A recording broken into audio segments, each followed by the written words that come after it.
I'm here at the stand with Eleanor Morton. How are you? I'm alright, I'm just tired. Yes. Yes. The caffeine's helping. Yeah, well, it's a mocha because I'm too weak for proper caffeine. Does the chocolate make it more bearable? Yeah, the chocolate makes it very bearable. And the cream, and I've got a brownie, so I'll be fine. So we're on the home stretch now, the final week of the Fringe. Yeah. It's weirdly gone like really quickly and also really slowly at the same time. It's very strange. But I don't know, it's bizarre. I live with my mum and I haven't seen her in 3 days, so it's very weird. I'm actually not, like, I'm sleeping on someone's floor and I see them in the morning and yeah. See, I feel really bad when I complain about that sort of thing, because I know people do have to sleep on floors like 20 to a room sort of thing, so, and my mum's like, oh, do you want a cup of tea? And I'm like, oh god mum, fridge is so hard. So no, I'm sorry. Ribbing in your comfort. Yeah. Okay, so do you want to Trivial Pursuit yourself? Yeah, why not? Okay. So Take a lady roll. roll the dice. Pink again. Entertainment. Okay, good. Okay, guilty pleasure on your iPod. Oh my god, so many. Right now it's Wings by Little Mix. Yeah, no, that's pretty. Well, they're very confident young women, and it's a real go-getting song to wake you up in the morning. Role models then. Yes, I don't know any of their names, but they all seem very nice. The last track I listened to before I did this interview was Ricky Martin, "Livin' La Vida Loca." Well, you know, it's a classic. It's a classic. Roll away again. Yellow. History. Okay, this is the year randomizer. Okay. And what were you doing in 2009? 2009, I was graduating from high school, if that's what you call it in Britain. I was leaving high school, won quite a lot of prizes, and I started doing an HNC in acting and performance at Telford College in Edinburgh. So. Very good. Yeah, what prizes did you win? Oh, so what didn't I? I got a scholarship and a couple of sort of duxes for various things, but that was the first time I've ever won any prizes, and I always thought I deserved some up until then, and then suddenly they all came at once. Cashed in. Yeah, well, bye high school, bye. Miss me now, huh? Yeah, that's why. Very good, 2009. Okay, you've been chosen by Zeus to join the gods. What do you become a goddess of?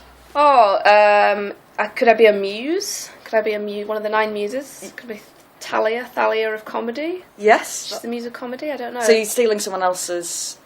Yeah, I guess so. Yeah. Well, I saw a film where Rita Hayworth was what was she?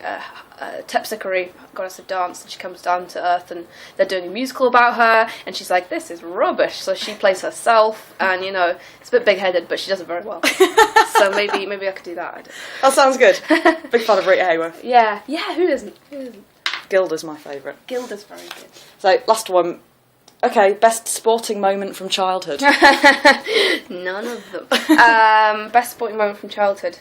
Oh, I'm really not very good at sport. I used to do Muay Thai as a teenager, the kickboxing thing, and that was fun because I was allowed to beat up, like, I was the only young woman in the in the team, and it was all sort of older, hardcore Thai fighting men, and I got to beat them up, and that was quite fun.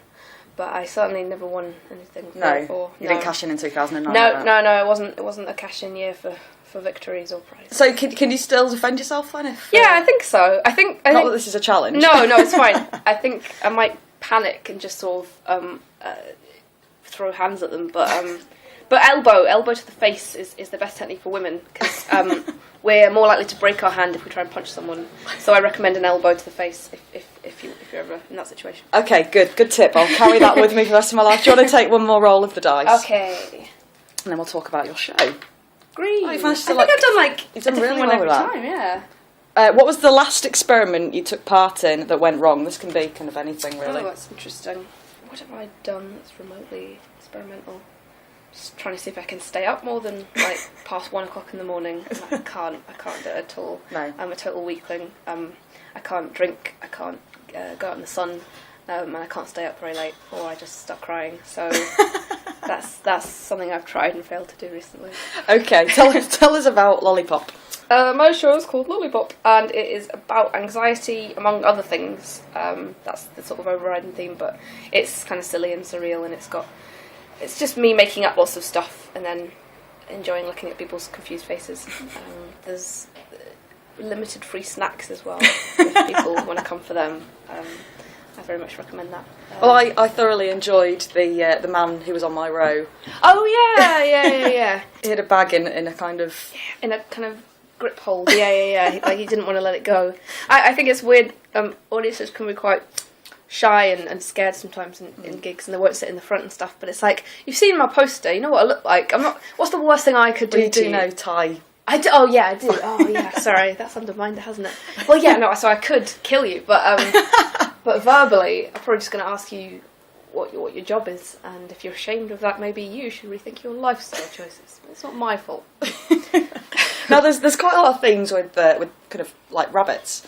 I was wondering, Yes. especially after the Rita Hayworth reference, Yes. is this a tip of the hat to Harvey or Donnie Darko? I didn't even think of either of those when I came up with the concept. It's very strange. I only realised in retrospect that that's a thing that has already happened. I need to rewatch Harvey and think about that. Mm-hmm. No, not tip to that at all. I had a pet rabbit when I was younger, but it was not a confident rabbit. It was I think she might have been mentally ill. She was not very, she was very timid to the point of sort of, she only had 2 positions and they were like, prepare for attack or dead. So no, I just said it one night to someone. I said, oh, I'll just get my confidence bunny on, and then. But no, I mean, maybe subconsciously it came from that. Mm-hmm. That is interesting though, that a rabbit specifically should be the imaginary friend of different people. I wonder why. Yeah. I don't know. I don't know either. No, it's just throwing it in there for debate. Now, this is your debut Fringe show. Yeah. How's that kind of been, and what things have you picked up from doing the first hour-long show? Just how much it's changed since the first day. It's changed so much, and it's really interesting to see that. It's not my first time at the Fringe, but it's my first debut hour, and it is very different from before, because I've got friends who've been doing sort of this sort of stuff for a while, and I've been, you can't be that tired, but now I'm like, oh wow, they really were that tired. But yeah, no, I just, doing an hour a day is something totally new to me, obviously, so it's really interesting to see you learn something new every day, I think, with that. Eleanor Morton, thank you very much. Thank you very much.